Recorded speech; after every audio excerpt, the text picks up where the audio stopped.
James Melendez, James the Wine Guy. Stay tuned for a video review of drinking wines in their prime.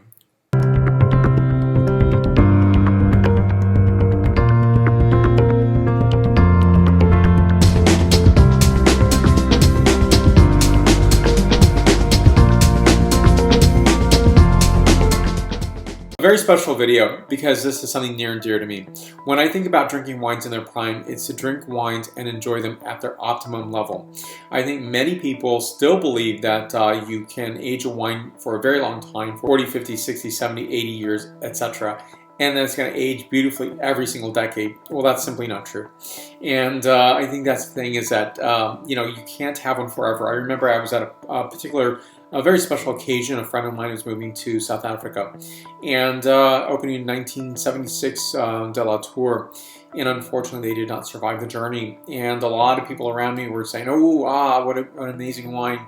Ultimately, it was maybe one grade higher than vinegar, and that's because it didn't survive the journey. It should have been enjoyed maybe a decade sooner, maybe even 2 decades, who knows. I can't predict that time, nor can the producer. Now, often producers can give some good advice in terms of when it's optimum or drinking now between 2018, etc.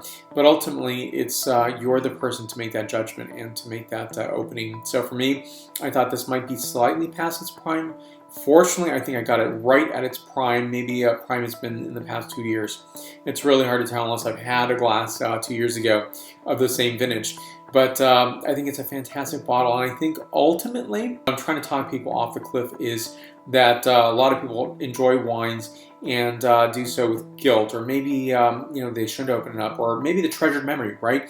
2000, what a great year it was. I was in New York City. I remember that in November of that year, and that's probably when the wine grapes were harvested and starting to be vinified for this particular bottling here. But ultimately, I can't just sit back and say, oh, well, I have tasted bottles that I had, and I thought, oh, they're just slightly above vinegar. That's not what I like. That's not what I think is about the wine experience, and I think that's what the producers would not want you to have either. That is, they want you to have their wines in their prime as well. And so it's not to be afraid, to have full confidence and faith in what you do. And often when you make that decision, it's probably the right decision.